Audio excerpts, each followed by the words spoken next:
நோய் இருக்குதுன்னு இருக்கிறவன் ஓடுவான கதவை பூட்டிக்கிட்டு மேடையில பேச விடுவானா குப்பார? உனக்கு மலக்கு மேல நம்பிக்கை இல்ல, மர்ம மேல நம்பிக்கை இல்ல, சலவாத் மேல நம்பிக்கை இல்ல, நீ நடிகனா இருக்கிற, தொப்பி போட்டிருக்க, தாடி வச்சிருக்கிற, இது எல்லாம் தொழுக வார, இதெல்லாம் அல்லாஹ் என்ன சொல்றான்? கிழக்கிலும் மேற்கிலும் முகத்தை திருப்புகிற மக்கள் நீ. இஸ்லாத்துக்கான கடமைகளை ஆற்றியவர்கள், நீங்கள் சேவைகளை ஆற்றியவர்கள் அல்ல. இதெல்லாம் duties to your God. But what is your service to your God? அல்லாஹ்வுக்கு நீ ஆற்றிய சேவைகள் என்ன? சும்மா தொழுதலாம் கொஞ்ச நேரம், அது முடியுமா? 80 வருஷம் வாழ்ந்த ஒரு மையத்துக்கிட்ட போய் காத்திமுன் கிராத்திமுன் கணக்கு வருவானா? சாதாரண கால்குலேட்டர் வச்சு இது எவ்வளவு வருஷம் வாழ்ந்துச்சு இந்த மையத். ஒரு மகத்தா போன 80 வயசு கிழமை கிட்ட போய் நிக்கிறான். இது எவ்வளவு வருஷம் வாழ்ந்திருக்கு? 40 வருஷத்தை இரவ கழிச்சிருக்கு. 40 வருஷம் பகல், அந்த இரவ கழிச்சிருவோம். 40 வருஷம் பகல 25 வருஷம் வரைக்கும் அறியா பருவ வாழ்க்கை, இன்னசென்ட் அண்ட் இக்னரண்ட். அது போக 15 வருஷம் இந்த பூவுலகில் வாழ்ந்துருக்கு. இதுல ஃபஜ்ர்ல இருந்து இஷா முடிய ஒரு வக்துக்கு 6 நிமிஷம் தான் தொழுகை அதிகபட்சம் செய்வாங்க. ஏன்னா நோயாளிகள் இருக்கிறதுனால அஜர்மார்கள் சுருக்கி, ரொம்ப சுருக்க கூடாது, ரொம்ப விரிக்க கூடாது.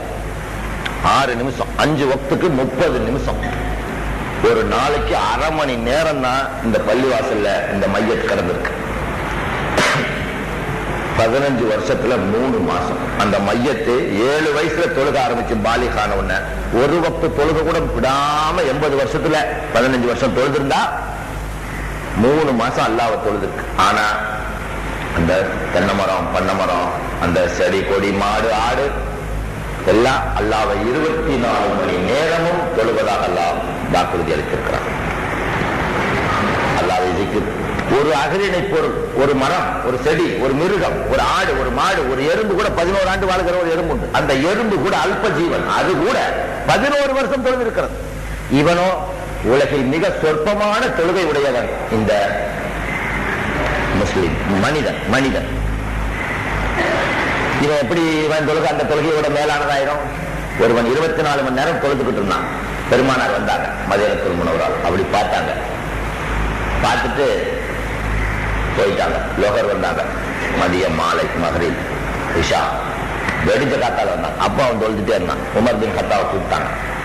ரசூலுல்லாஹ் எப்போ ஸ்பாட் டிசிஷன்ஸ் எடுக்கிறவர் உமர் கத்தாப். இவன் ஆறு என்னன்னு விசாரி, இந்திய கட்டிட்டு நிக்கிறான், ஆறு என்னன்னு வா.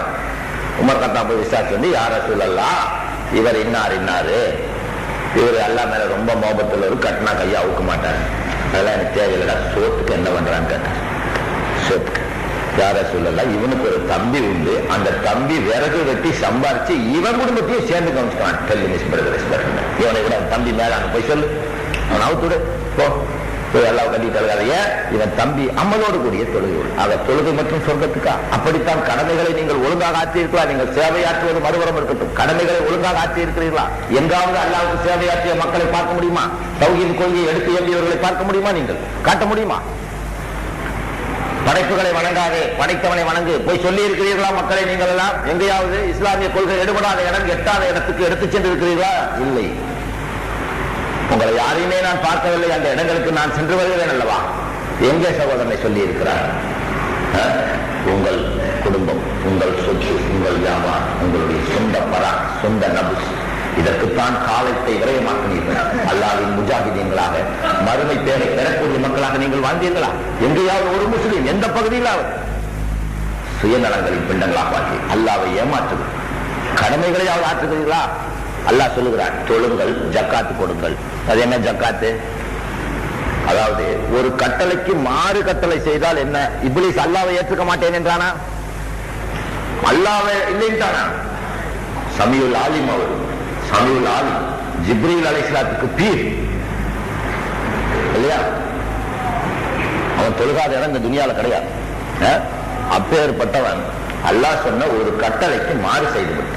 ஆதம் அலைஹிஸ்ஸலாத்தை சஜ்தா செய்யும் போது அதிக பிரசங்கித்தனமாக அல்லாஹ்வுக்கு அடிமுடி சாய்க்காம, அல்லாஹ் இவன் மண்ணால் படைத்தவன், சாதாரண மனிதன், சபல சலனங்களுக்கு ஆள்பட்டவன், நானோ நெருப்பால் உண்பவன், உன்னையே நேசிப்பவன், இவனுக்கு போய் நான் சஜ்தா செய்ய மாட்டேன் அல்லாஹ்வின் சாபத்துக்கு அல்லாஹ் ஆளானான், சைத்தானா. ஆக ஒரு கட்டளைக்கு மாறு செய்து அல்லாஹ்வை ஏற்றுக்கொண்டால், அல்லாஹ்வின் தௌஹீது, மலக்கு, நபிமார்கள், வேதங்களை ஏற்றுக்கொண்டு கட்டளைக்கு மாறு செய்தால் நீங்கள் யார்? நீங்களும் சைத்தான்கள், அது சந்தேகம் இல்லை. இப்ப ஒரு இடத்துக்கு வரணும், இந்த இடத்துல பொது செய்யறோம், இந்த நெகத்துல தண்ணி படலை, காது சோனையில படலை, கல்கால படலை, தொழுக கூடுமா? தொழுகை ஒதுங்கிறது சரளானது, குரான்ல சொல்லி தரப்பட்டது. அதுல கொஞ்சம் தண்ணி ஆகலைன்னா கூடுமாத்தா? கூடுமா? கூடாது, கூடாது. அப்போ ஒரு கட்டளை நிராகரிக்கப்பட்டால் நீ தொடர்ந்து செய்கிற அமல்கள் நிராகரிக்கப்படுகிறது என்பதுதான் நம் மார்க்கத்தின் தெளிவான தீர்ப்பு. அல்லாஹ் சொல்றான், ரம்ஜான் மாசத்துல இந்த நம்ம ஆளுகளை பார்க்கிறேன், நான் ஆளால் கையில ஒரு அட்டையை வச்சுக்கிட்டு உட்காந்துக்கிறான் பள்ளியாசல்ல. அந்த முன்னாடி கஞ்சி, அது பக்கத்துல பேச்சம்பளம், தண்ணி, வடை எல்லாம் திறந்து வச்சுக்கிறான்.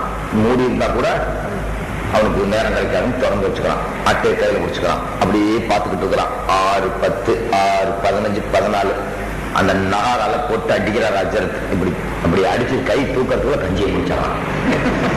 கரெக்டா இருக்கான். தூரமா நின்று பார்த்தா இந்த திங்கிற விஷயத்துல அல்லாட்ட ஒரு நிமிஷம் கூட விட்டு கொடுக்காம திங்கிறான்.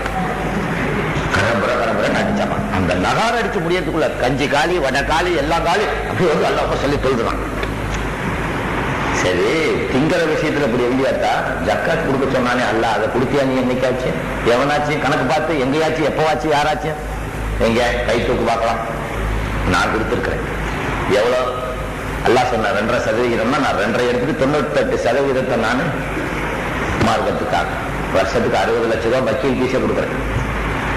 என்னக்கா பொழுதன்னைக்கும் பிடிச்சிட்டு போயிடறான், பொழுதன்னைக்கும் கேஸ். அப்புறம் தான் இவருக்கு 10,000 ரூபாய் அஜரத்துக்கு வருமானம், மாசம் 1,500 ரூபான்னா வருஷத்துக்கு 18,000 ரூபாய், 20,000 ரூபாய் வச்சுக்கோங்க. 20,000 ரூபாய்க்கு எவ்வளவு அல்லாஹ் சொன்ன சதவிகிதம்? 2%, 2.5%. 250 ரூபாயும் 250 500 ரூபாய்.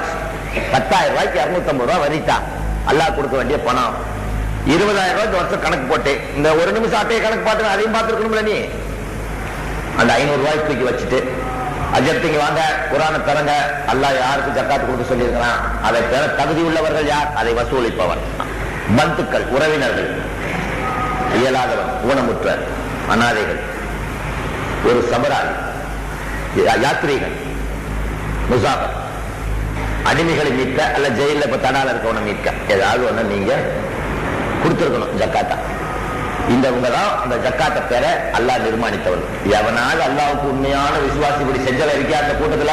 சொல்லுத்தா, யாராவது ஒருத்தர் ஜக்காத்தை கரெக்டா கணக்கு பார்த்து கொடுத்த ஒரு கை தூக்கு பார்க்கலாம். அந்த மூமியனுக்கு நான் சொர்க்கத்துக்கு இந்த இடத்துல துவா கேட்கிறேன்.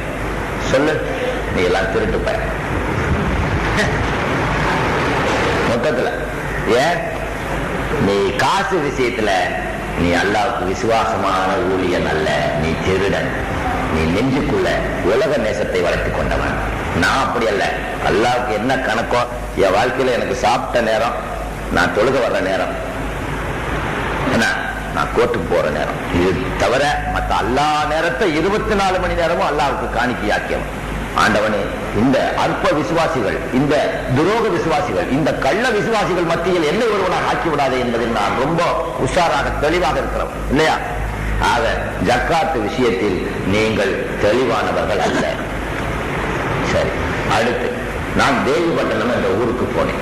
அந்த ஊருக்கு போகும்போது அந்த ஊரில் 150 பேர் கொண்ட காந்திபுரம் என்ற ஒரு தெரு, இந்த ஏர்வாடிக்குள்ளேயே ஷஹீத் வலியுல்லா தெரு, ஒரே ஊரு காந்திபுரம் என்ற ஒரு சின்ன, அதுல 150 குடும்பம் ஆதி திராவிட தாழ்த்தப்பட்ட மக்கள், பள்ளரின மக்கள். அவர்களில் 15 பேர் கொண்ட 72 பேர் கொண்ட 15 குடும்பம் இஸ்லாத்தை தழுவி விடுகிறது. 15 குடும்பம். அவங்க ஒரு 4 மாசம் 3 மாசம் முன்ன இஸ்லாத்தை தழுவினவங்க. போன மாசம் நான் போறேன், என்ன வந்து பள்ளிவாசல் அப்படி ஜும்மாவுக்கு பயான் பண்ணிட்டு போறேன். அத்தா அஸ்ஸலாமு அலைக்கும், எங்க வீட்டுக்கு வாங்க, அசருக்கு நாங்க உங்களுக்கு ஒரு தாவத் கொடுக்குறோம், அவசியம் வரேன்டா.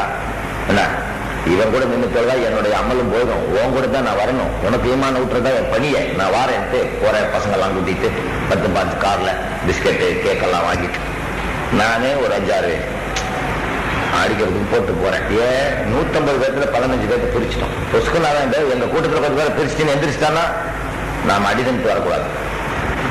அல்லாஹ்வை நம்புற அளவுக்கு இடுப்புல இருக்கிற வாளியை நம்ப சொல்லி மார்க்கத்தின் ஆணைகள் இல்லையா? உங்கள்ட்ட எத்தனை பேர்த்து இருக்கு? ஆயுதம் இருக்கா?